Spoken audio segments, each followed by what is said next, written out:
lan lañ fi nekkee parce que vraiment li ma fekk fii c'est bien beau maa ngi ñaan nag kenn ku si nekk yaa xam lépp li nga xamante ni di ko yëng pour association bi ngeen tëral nii yal na jëm kanam te yal na si yàlla def barke. vraiment dama kontaan quoi parce que toujours nit lu muy def ñi booloo ànd nekk benn di jéem a liggéey lu nga xamante ne kenn ku si nekk bu ci nekkee dina si jëriñ ëllëg vraiment maa ngi koy rafetlu vraiment lii mooy ànd bu ñu dajoo dañuy ànd nekk benn di waxtaan tey waxtaan te xam ne loolu mooy jëmale réew bi kanam vraiment kontaan naa ci lii quoi. ok merci bonne continuation. Merci beaucoup. Ok, nous remercions Monsieur Ousmane D5 de l'association Góorgóorlu Aar Sa Gox.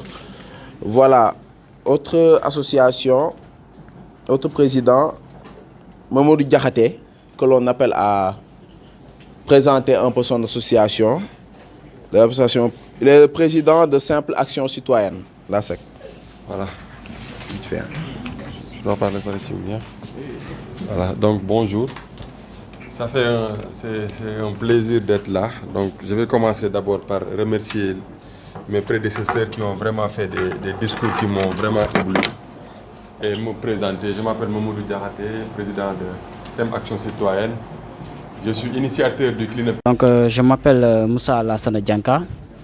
Je suis étudiant aussi, en licence, et aussi membre du mouvement Maxime, mouvement d'action citoyenne pour un Sénégal meilleur et émergent.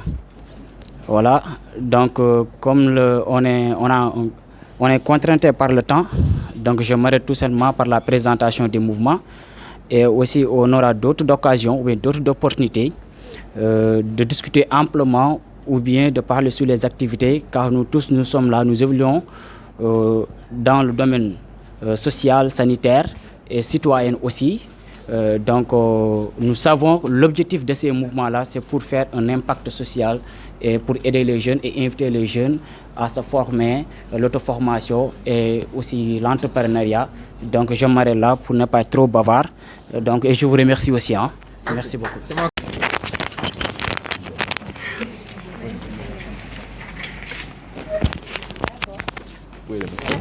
Maintenant, Monsieur Steve Mefan, de l'Association des femmes africaines actives pour le développement. Nous voulons ici, pour 5 minutes juste. 5 minutes. Monsieur Steve, pour la dernière parenthèse, de manière concise, s'il vous plaît. D'accord, merci. C'est bon. C'est bon. Bon, déjà, bonjour à tout le monde et remercier la JAC par rapport à l'invitation. Donc, pour me présenter, mon nom est Steve Mefan. Donc, je suis responsable formation et entrepreneuriat au sein de la FADEV. Donc, FADEV, qui est un sigle qui signifie Femmes africaines actives pour le développement. Donc, c'est une association qui a pour programme un tout petit peu le programme développé tout à l'heure par rapport au genre au niveau de la JAC. Alors, c'est un peu difficile de pouvoir intervenir par rapport à tout ce qui a déjà été dit là, mais ce que j'ai pu retenir et qui a quand même pu m'interpeller, c'est l'intervention de monsieur le représentant du ministère par rapport à l'entrepreneuriat social. Et je pense que par rapport aux membres de la JAC aussi, ça peut être une orientation par rapport derrière au programme qu'il y a à mettre. Donc, pourquoi pas, au lieu de se cantonner sur l'entrepreneuriat social où on ne voit que l'action volontariat et on ne voit que l'action humanisme, pourquoi pas s'orienter aujourd'hui sur ce qu'on peut appeler du social business, c'est-à-dire faire un mix entre l'entrepreneuriat social et la vocation aussi de pouvoir générer du profit. L'un ne va pas sans l'autre, sachant qu'aujourd'hui, ce qu'on caricature comme entrepreneuriat business a quand même un volet social. Donc aujourd'hui, par exemple, si on se lance dans l'entrepreneuriat, on crée son entreprise, c'est pour créer de l'emploi et ça a une valeur sociale. Donc derrière, par contre, ce serait bien aussi de pouvoir générer de la richesse dans le but de pouvoir apporter du profit à ceux qui se lancent dans l'entrepreneuriat. Et en s'orientant aujourd'hui vers le social business, je pense que ce sera un programme qui pourra en même temps véhiculer des valeurs et donner une certaine vision de la citoyenneté par rapport aux actions. Donc voilà, merci. La question, elle est pertinente parce que souvent même les gens me disent mais war yow si benn kii rek lu ñu may wax ñu ne ma à quoi ça sert de vendre des mangues ci pays boo xam ni Orange moo fi gën a jar ma ne leen c'est pas parce qu'il achète plus Orange que Orange moo gën ci ñoom mais da nga leen war a woo pour ñëw ñu consommer mangue benn kii rek bu ñu may wax nii pourquoi parce que quand on se réveille effectivement à 2 heures du matin pour faire des vidéos c'est pas pour chercher le buzz man l'idée que nous avons c'est de faire de sorte que ñi war a jot ci vidéo boobu jot ci parce que li ñu doon jéem a faj mooy dañuy gis ni difficulté yenn yi ña ca war a jot pour faj ka duñ ci jot donc on est à plus de 1000 vidéos sur YouTube quand je dis 1000 vidéos c'est pas des vidéos là c'est des vraiment vidéos des reportages faits et nous avons moins de 10 000 abonnés. Ça ne nous intéresse pas les nombres de vues et les abonnés. Ce qui nous intéresse, c'est que la personne qui doit les personnes qui doivent recevoir le message, les reçoivent. Donc je pense que c'est ça qui nous intéresse. Et c'est ça, c'est pas le buzz, c'est d'impacter, de toucher le maximum de gens. Les nombres de vues, quand on me dit oui, il faut faire la promotion de ta chaîne, je dis c'est pas ça. Nous avons visé, et pour moi, tant que ça a de l'impact, on est heureux. Et j'en profite pour remercier tout le monde, vraiment, Jacques encore une fois, mais remercier-le, faire un compte rendu. Bon, dans ma tête, je dis, j'attends de voir s'il sera là jusqu'à la fin. Parce qu'en général, les représentants, ils viennent, ils disent leur mot de bienvenue, leur mot d'ouverture, et lui, il est là, donc il mérite vraiment des applaudissements. Et c'est vraiment ça. Je ne m'y attendais pas. Merci pour sa présence, ma fille. Voilà, dama bëri wax nag naturellement.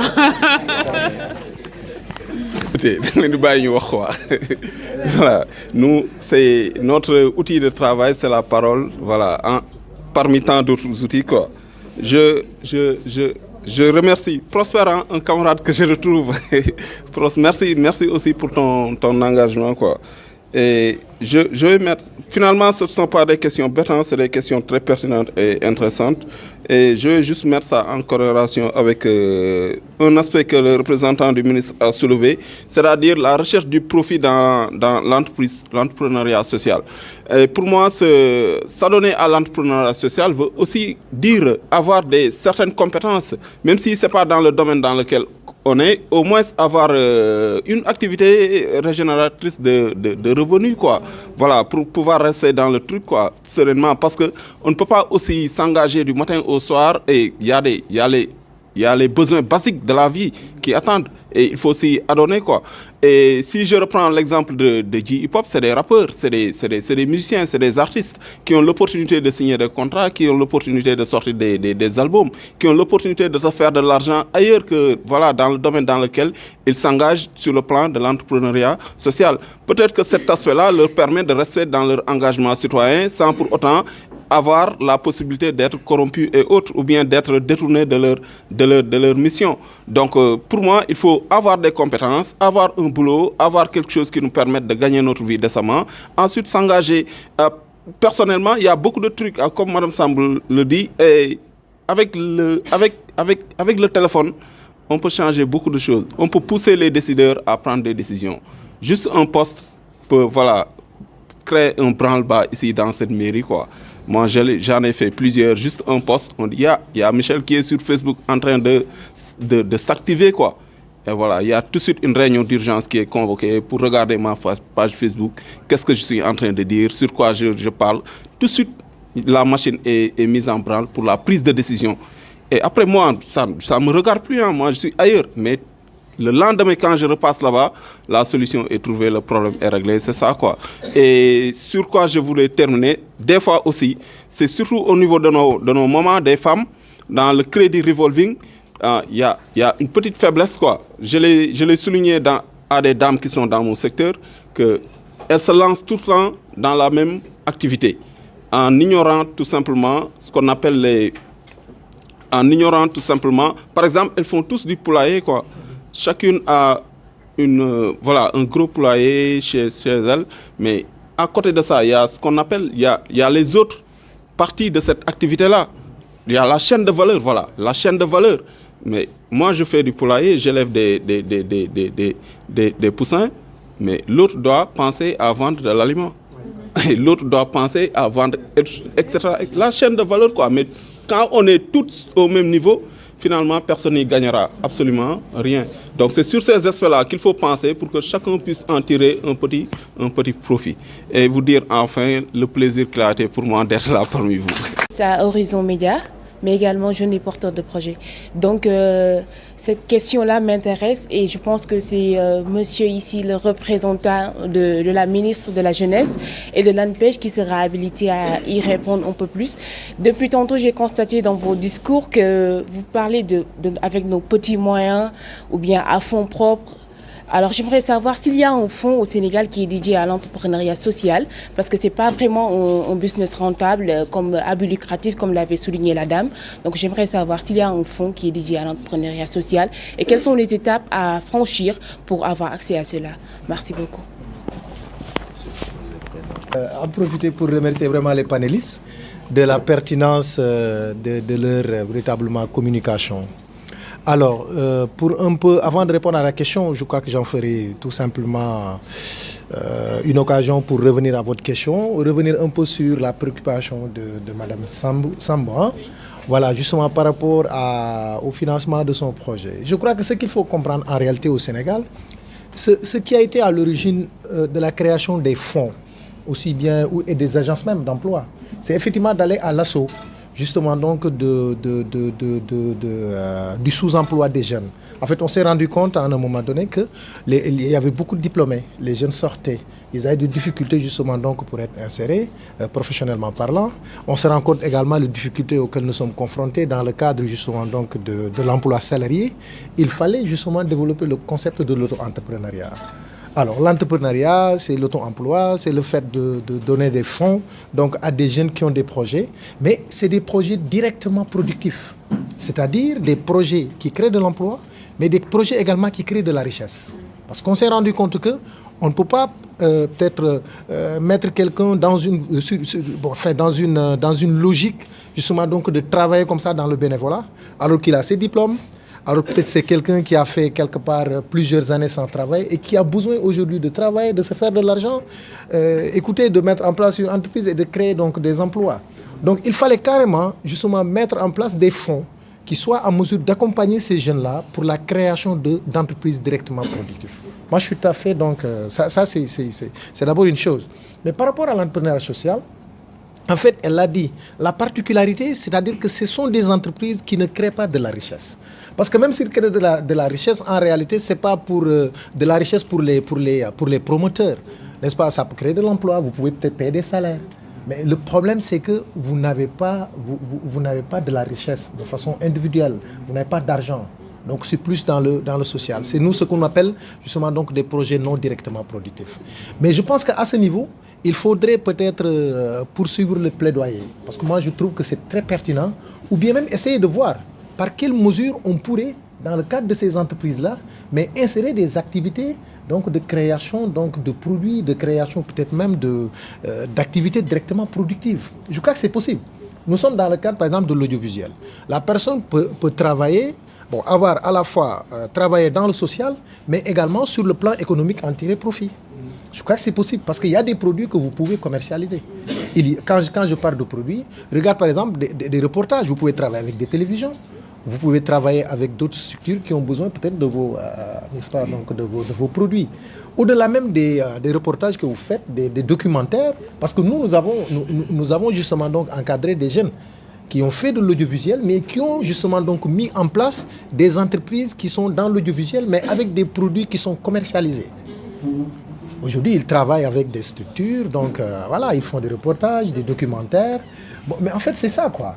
Bon, l'autre objectif maintenant, c'est le côté revolving, justement, donc, de ces financements-là. Parce que l'objectif, c'est quoi? Ce n'est pas de financer les jeunes et de les laisser partir, de créer de l'emploi. Mais il faut créer de l'emploi, il faut créer de la richesse, mais il faut rembourser pour permettre à d'autres personnes, justement, donc, de pouvoir bénéficier de financement. Et souvent, c'est là où le bas blesse. Parce que c'est vrai, les entreprises souvent sont mises en place, les jeunes travaillent, bon, il y en a qui réussissent, il y en a qui ne réussissent pas, mais souvent le remboursement pose un très grand problème. Et nous-mêmes, au niveau du recouvrement, pour pouvoir justement récupérer l'argent, financer d'autres, on a des difficultés. Et que vous savez, l'État n'a pas toujours les moyens de mettre des milliards tous les ans sans que ces milliards-là ne reviennent pour pouvoir justement donc financer d'autres personnes. Donc je suis tout à fait d'accord avec vous, continuez le plaidoyer.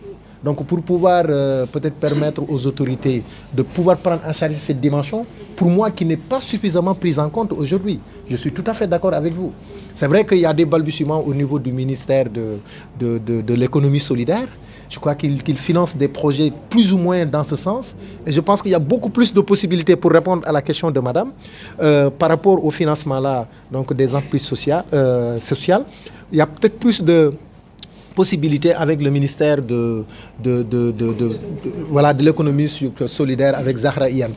Je crois qu'ils font un peu plus ou moins donc dans ce sens. Je crois qu'il faut s'orienter donc peut-être au niveau de ces ministères-là, mais continuer à faire le plaidoyer. Et vraiment là aussi j'en appelle au Forum civil. Bon, il ne faut pas seulement peut-être voir peut-être les choses qui ne marchent pas, mais également c'est important de faire des propositions dans ce sens, demander à ce que des fonds destinés, dédiés aux entreprises sociales, de concurrence et de compétition, si bien que les gens sont plus ou moins tournés vers autre chose, bien la recherche de profit, quelque chose comme ça. Alors moi, à mon avis, ce qui peut pousser les gens peut-être à s'orienter vers le social, c'est plus les valeurs. Vous savez, il y a quelque part un voyage que l'on fait, un voyage intérieur que l'on fait, mais aussi un voyage extérieur. Le voyage intérieur, c'est quoi? C'est lorsqu'on se dit que il est important de développer une prise de conscience de soi. Et lorsqu'il est important effectivement de développer ce qu'on appelle la compassion à l'égard des autres, lorsqu'il est important de développer ce qu'on appelle maintenant cette empathie à l'égard également des autres, et dans ce cas on se dit voilà, on doit être utile, on doit participer à ce que les autres font, on doit chercher à comprendre les autres, on doit développer l'esprit colibri, comme vous l'avez bien dit, colibri, justement il y a un philosophe qui a beaucoup travaillé sur ça, c'est Pierre Rabhi. Donc l'essentiel c'est un peu de tourner notre esprit vers la bienfaisance, vers la solidarité active, vers la recherche justement de solutions sociales jusqu'à produire un impact positif. En tout cas, à mon avis, c'est ça, c'est les valeurs d'abord. Merci.